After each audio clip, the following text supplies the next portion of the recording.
Most of us dream. Every night and at least once. Someone who's passed away shows up. Maybe they smile, maybe they speak, or maybe they just stare at you with that heavy silence that follows you even after you wake up. And in that moment, you're stuck. You don't know if it was just your mind or something more. You don't know if it was just a memory or a message. You're left wondering, is Allah trying to tell me something? Is this just my emotions? Or is their soul actually trying to reach me? Let's be honest, these dreams hit different. They don't feel like imagination. They feel like reality, just on a different level. And they leave you thinking about things you tried to bury, the pain, the memories, the silence. But here's what most people don't know. In Islam, dreams aren't random. Some are mercy, some are warnings, and some are there to wake your soul before it's too late. So don't click away from this video too early thinking this is some vague, entertaining dream talk. It's not.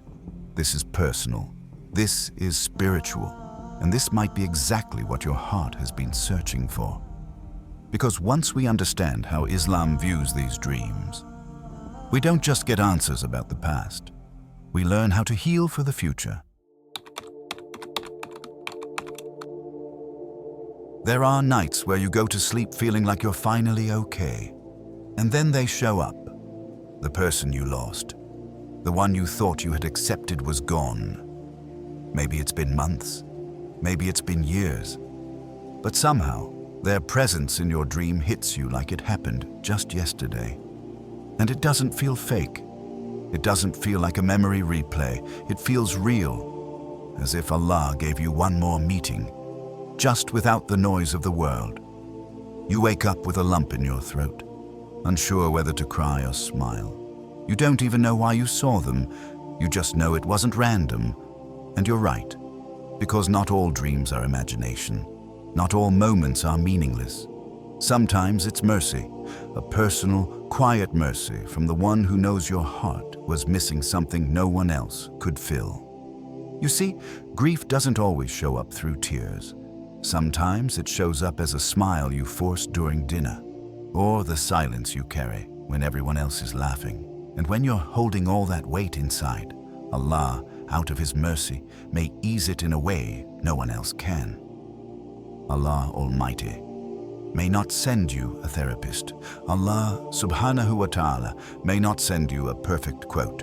He might just send you a dream, a moment, a whisper through your soul. It's important to understand that this isn't about becoming obsessed with what the dream meant or trying to interpret every detail like it's a puzzle. Because maybe it wasn't a message for your brain. Maybe it was just medicine for your heart. And sometimes that's all it needs to be. The Prophet Muhammad sallallahu alaihi wasallam once said that righteous dreams are a form of glad tidings, a leftover piece of prophethood. Not everyone sees them, but when they come with weight. They come to settle the soul, to calm the storm inside you, to remind you that Allah still sees you, even when no one else does. So if you've had that kind of dream, the one that left you feeling softer or closer to Allah or just more still inside, don't panic, don't overthink, just receive it. Make dua, thank Allah. Let your heart rest in the fact that maybe, just maybe, this was never about what they wanted from you, but what Allah wanted for you, comfort. Sometimes, when someone who's passed away shows up in your dream, it doesn't feel peaceful.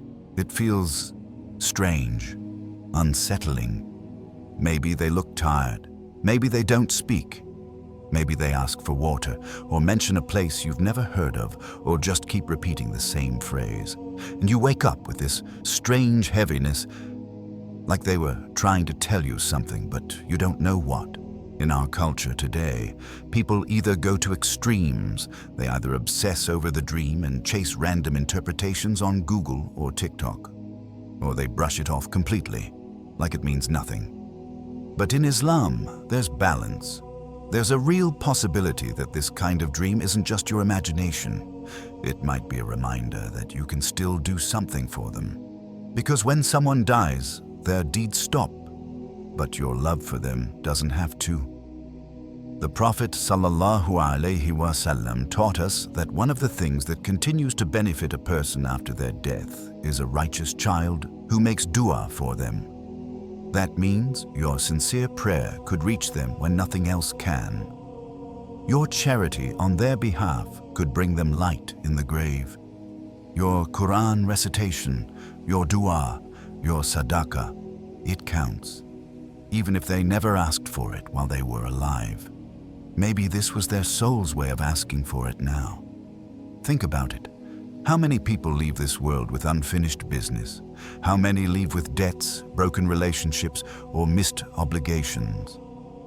If you were close to someone, maybe Allah is nudging your heart to help clean up what they left behind. Not for you to carry guilt, but for you to carry reward. And here's where it gets real for our generation. A lot of people today feel powerless when someone dies. We post stories, share old photos, write long captions, but none of those reach them. It may ease us, but it doesn't benefit them. What reaches them is your sincere istighfar, your quiet dua in tahajjud, your secret charity, even if it's a few dollars, given on their name. So if that dream left you uneasy, don't panic. Don't go running to fortune tellers or dream interpreters online. Just take it as a reminder. Maybe they need something from you, and maybe Allah is honoring you with a chance to still be of service, even across the barrier of death. Say a dua, give a little charity, recite a surah, because when your love is sincere, your actions echo louder than your memories. And in the sight of Allah, that's what really counts.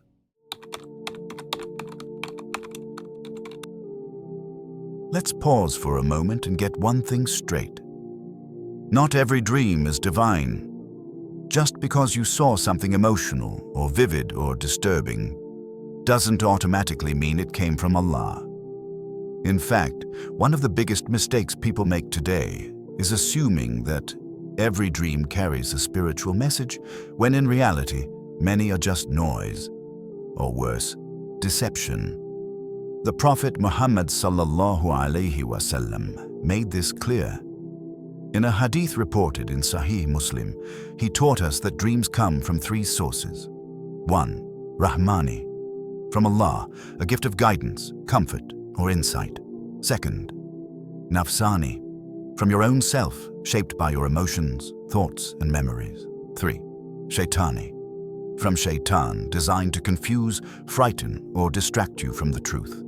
And in today's world, where anxiety, overthinking, heartbreak, and screen addiction are part of daily life, most people aren't just dreaming from a place of spirituality. They're dreaming from emotional exhaustion, from scrolling through old photos at 2 a.m., from guilt they haven't processed, from conversations that replay in their head when no one else is around. So what happens?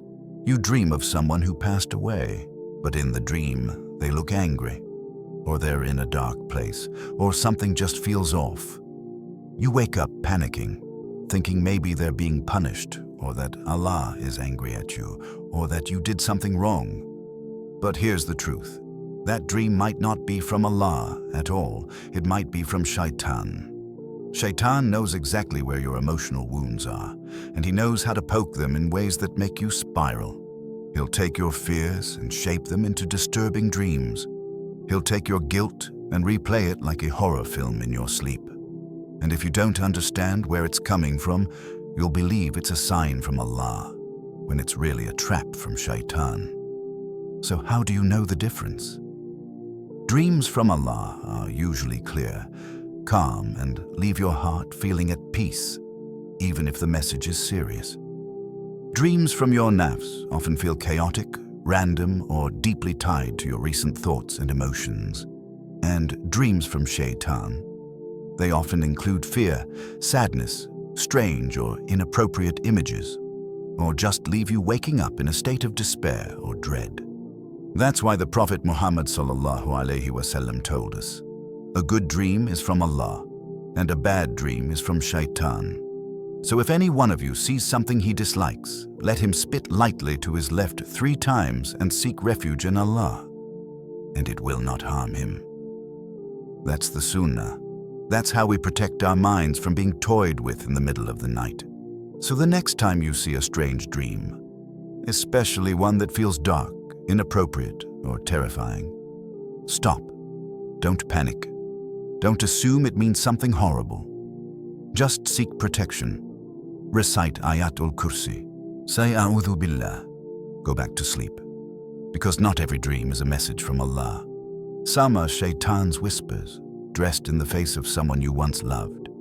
And if you don't understand the difference, you might let a lie from Shaytan shake a heart that Allah was trying to keep calm. Sometimes, when someone you love passes away and then shows up in your dream, it's not about them at all. It's about you, your condition, your path, the state of your soul. And deep down, you know that. You were slipping. You weren't praying on time. You stopped making dua. You began chasing things you knew were pulling you away from Allah. And suddenly, in the middle of all that noise, that dream came. It shook you, made you feel again, brought tears to your eyes when your heart had started to harden.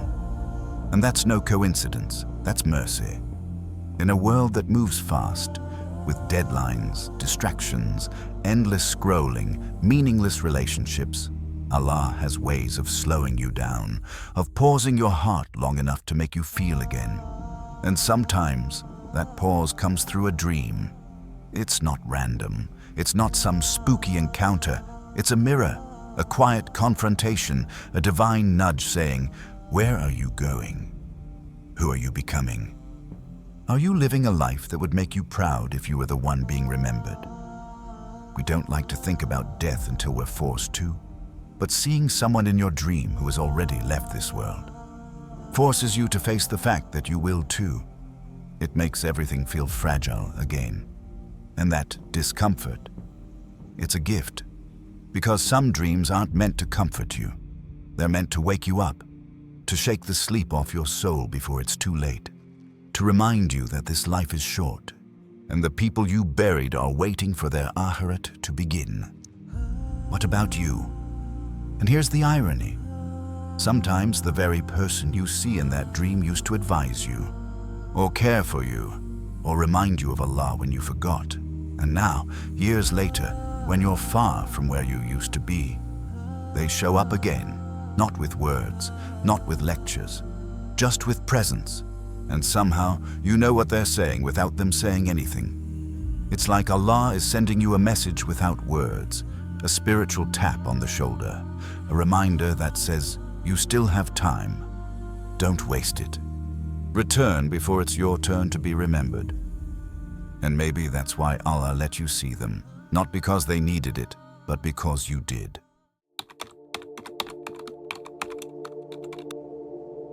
Some dreams don't come from peace or longing.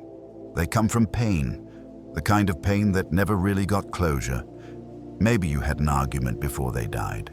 Maybe there were words left unsaid, apologies you never gave, or time you never made. And now, after they're gone, you keep seeing them in your sleep. Not smiling, not saying anything, just there. And it leaves you shaken, guilty, unsure if it's them, or your own heart trying to make sense of what was never finished. And here's the truth. Sometimes that dream is just guilt, not a sign, not a message, just your soul trying to clean up something it never got to repair. And that's okay.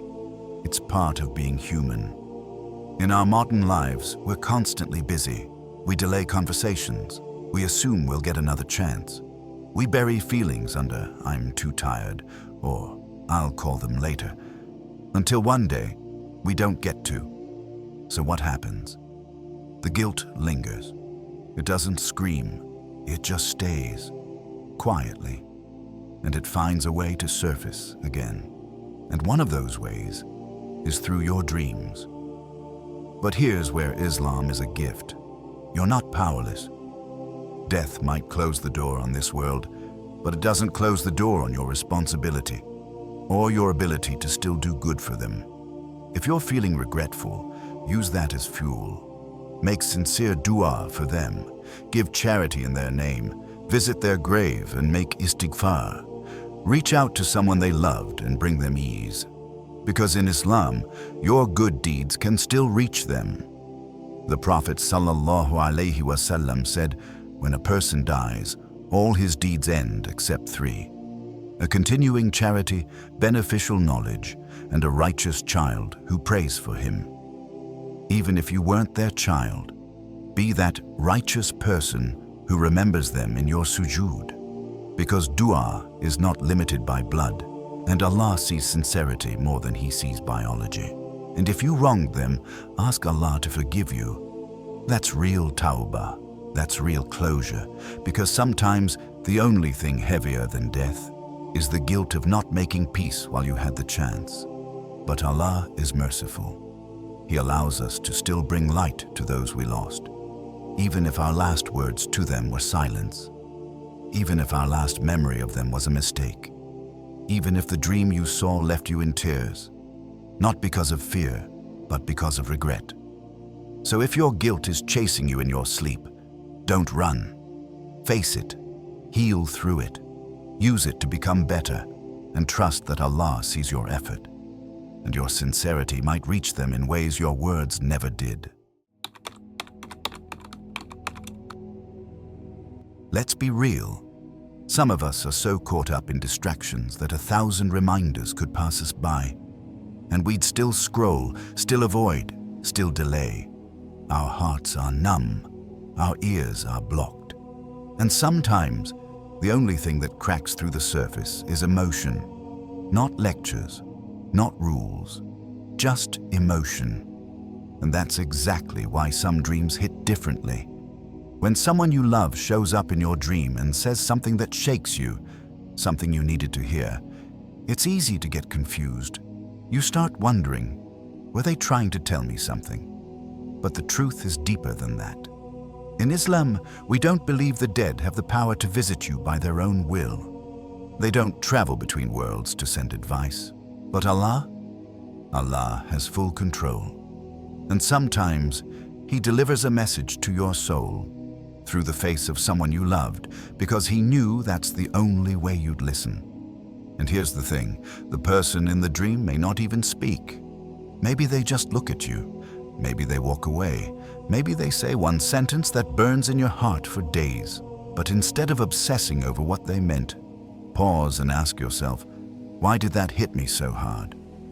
What is Allah trying to bring my attention to? Because Allah doesn't just send reminders in the Quran verses. Sometimes He sends them through your dreams, not because dreams are magical, but because they reach where nothing else could, especially when your heart has been far. Especially when you've ignored every other sign.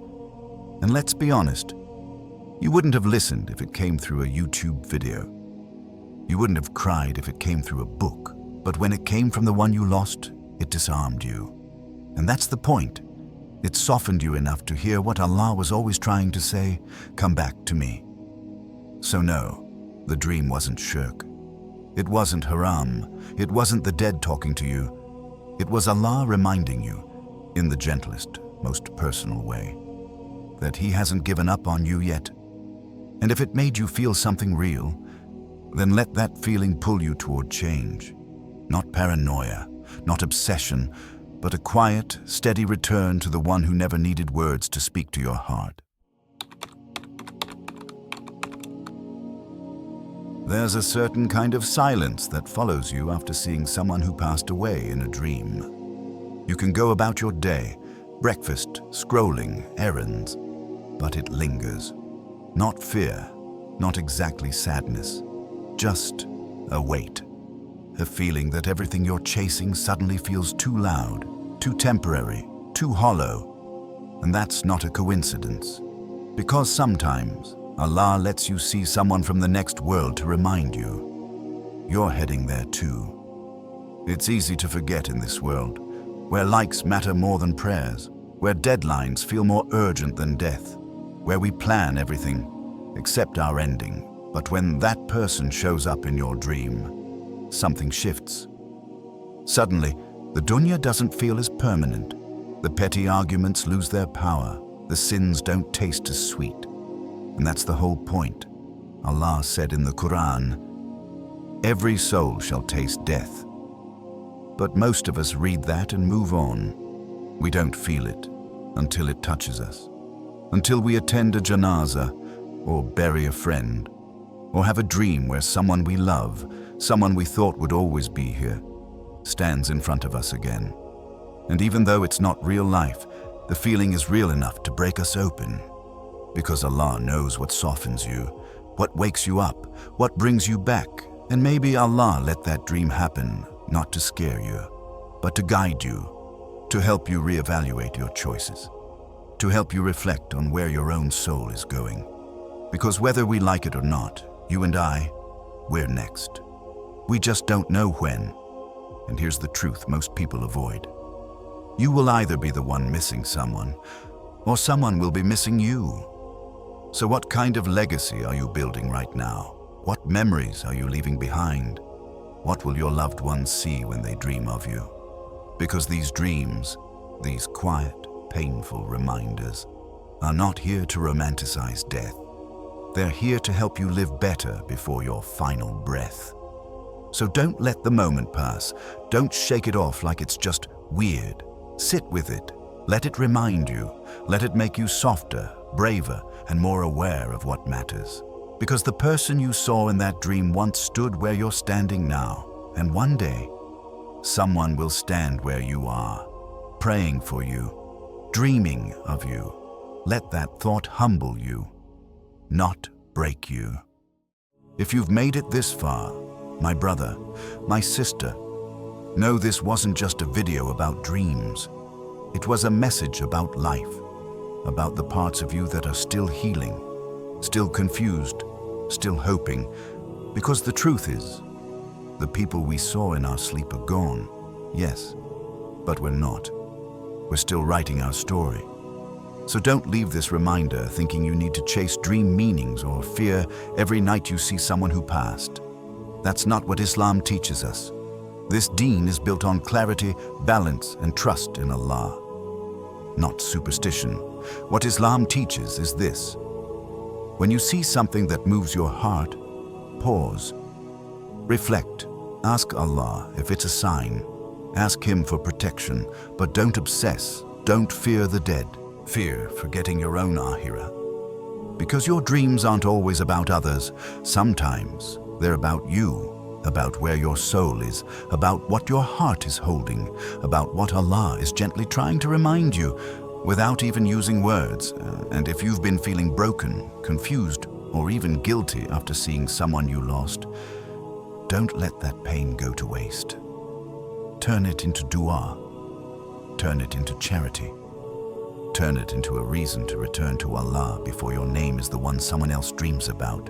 Let this video be your moment of clarity, your pause, your wake-up call. And before we end, type this dua in the comments, not just for yourself, but for everyone who's ever loved and lost.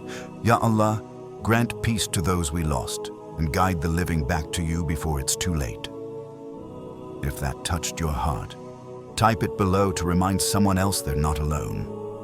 Like the video, share it with someone who's still silently grieving, and subscribe for more content that protects your heart, purifies your mind, and strengthens your soul. Because sometimes one reminder is all it takes to change everything.